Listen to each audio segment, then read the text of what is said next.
Hello, my brothers and sisters, and welcome before my dragon altar, my main dragon altar that said so much to me. This altar is just a portal to the dragon realms. Everything that stands here has a deeper meaning and has a part or a place in my dragon's path. So, in all of these years, I collected all of these items that really mean a lot to me. So, whenever I set up a dragon altar, in the beginning of my path, it was already dead. I made a dragon altar even without me knowing it. Without knowing it, I made an altar. I mean, I wanted to make a place in honor of my dragon because I wanted to do something back, and that was always my problem. What can I do back for my dragon? Because the dragon did so much to me, and I wanted to do something back. So in the beginning, I took the centerpiece, that, that centerpiece, that middle, is the reason why I am awakened. This is what I bought just before my dragon awakening.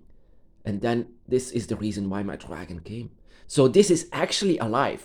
This middle piece is something that I use so many rituals for, so many deep and dark and light rituals. Everything that I've seen inside of my dragon's path is the same that this centerpiece has seen. And that is a lot, many things. This item is just, you can say blessed by the dragon. And that is why it's my centerpiece. That is why it's in the middle of it, because I love it so much. And this was actually something that I wanted to talk about. One of these events that happened before my dragon altar, that I was so grateful for whatever happened to me, that I wanted to do something back for the dragon, that I want to talk about the dragon. I want to talk about them so that others may have their choice of accepting the dragon or maybe have a dragon awakening just like I was. Because there are so many people in this world pushing their dragon away, and I'm actually trying to say to you, don't push your dragon away. Don't do the same mistake as I did, because pushing your dragon away is pushing yourself away. And I thought that everything, and that is something that you shouldn't think of your dragon's path, I thought that everything that could happen already happened. But then after a while, I was sitting not here in this place, it was in a different house. I did so many experiments with it, so many, because I know it was real. Everything that I've seen in my dragon's path, it's not fantasy. I didn't make up. Everything that I felt, everything that I've seen, it's so real. The dragon's path is real. The dragons themselves are real. But then at that moment, that I didn't know that it was going further than that, because I was sitting in front of my dragon altar, actually very happy for what I had. And then a new dragon introduced herself, and that was a complete different energy. Of course, it was still draconic, but it was a different energy. And that dragon, this dragon, it was just the same as it was as a Western dragon. I could feel her energy very much. Actually, that was the very first time that I could feel a female energy from a dragon, and that was a bit different. And I thought that that was the difference, because this is a female dragon. But I felt so much like connection. The more that I felt her, the more I was like, what is going on? I had the urge very much to kneel down, to bow my head. And but I didn't know what was going on. Of course, because I don't had guidelines for this path. Of course, I just came into the dragon's path without information or without any instructions. I just did whatever came to me, and what came to before me. And later on, I came to realize that this was a god. This was a goddess, to be exact. This was the goddess of dragons. Not really the goddess, but much more like the mother of dragons. And of course, I didn't know this back then, but I was kneeling down before the energy that I felt. And I felt like with my dragon, when the dragon came before me, my first dragon, of course, my guardian. When my guardian came before me years before that, I did the same thing. I was just kneeling down, bowing my head, and my dragon said, "Don't do that. You don't need to do that." We are equals. But I, of course, didn't want to accept that. And the very same thing happened again when this female dragon came before me with this new white shape, because that is what dragons do. They form a white energy whenever they want to enter something. Of course, Tiamat was already, and of course I said it, it was Tiamat.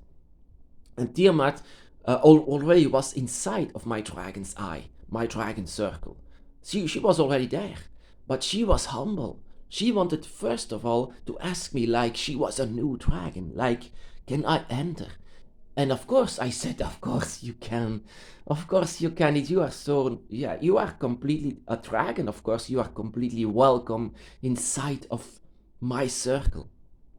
But she was actually the one who made this circle. She was responsible for that. But you know what we actually have? We don't need to worship her. She doesn't want worship. She wants just the love. Love from her children. That her children recognize her for who she is. That is why she comes a lot of times incognito. That she is not being recognized immediately because of your human eyes. Your human eyes don't immediately see Tiamat, or the other dragon gods might play the same game with you. Like, they are not like a new. They don't introduce themselves like a god sometimes. They introduce themselves as what they are. And what makes Tiamat such a god? Tiamat, and that is what people don't accept what I say. They don't accept whenever I say I worship the dragon, even though the dragon does not ask that.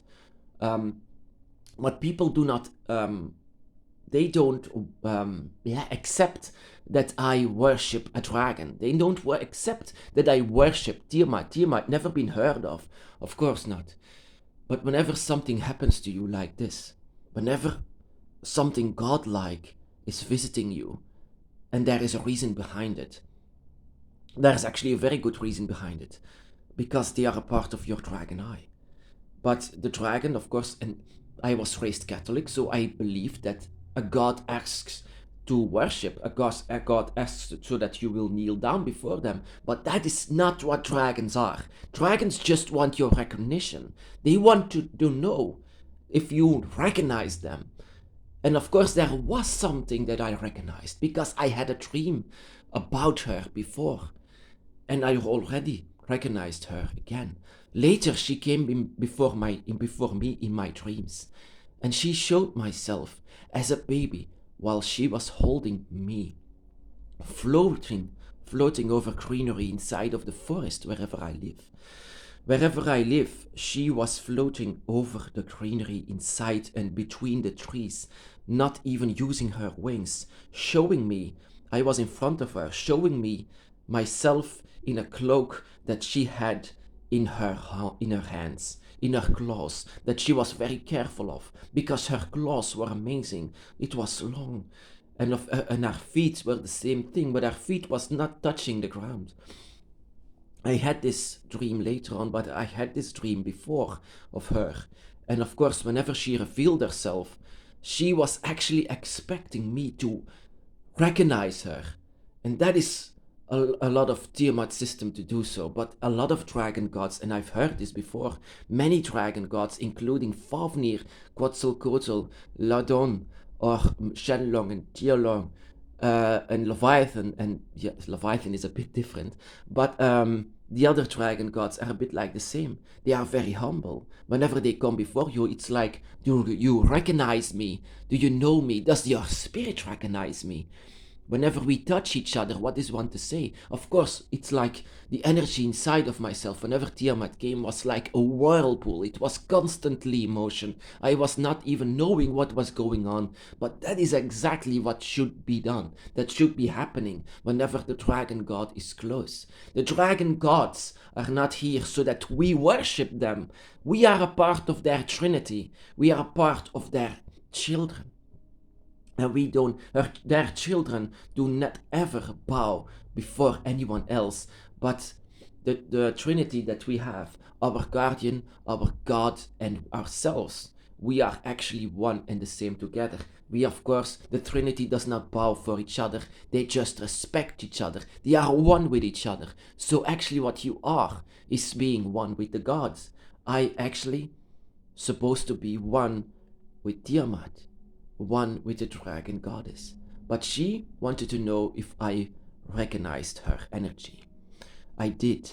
I did a lot, but I didn't know from where. I was actually lost, and I was a bit embarrassed before her, not knowing her. Still having this white shape over her. This white shape that actually wants to say that she was a curious dragon that saw my energy, and that she was actually asking me to join my circle. Of course, I just knew about my dragon, so I didn't really know about the circle. So I was knowing about my dragon by my side. Of course, I accepted my dragon as being the only dragon of my circle. How wrong was I? There are so many of them that once or maybe are a part of your dragon eye. And sometimes dragons can ask this, and 9 out of 10 times they come in a white shape. But that is the first time that I've ever seen this, as a dragon wants to enter the circle, is when Tiamat came before me as a white dragon. And white dragoness, you can say, because that was also the very first time that I felt the energy of a female dragon. Because the dragon by my side is a male dragon. And that is actually a very big difference between them that I came to learn. The gender, the energy is completely different than the other. But it creates a balance inside of your dragon eye, your circle. So before you, the dragon god can come, but they do not expect worship. Never. I mean, it's stronger than myself, of course. The first thing that I've ever done was to lay down on my knees, because they are so much more than humans. They are so much stronger and pure than humans. But something like that lives also inside of you. And that is the reason why the dragon gods might want to visit you as well.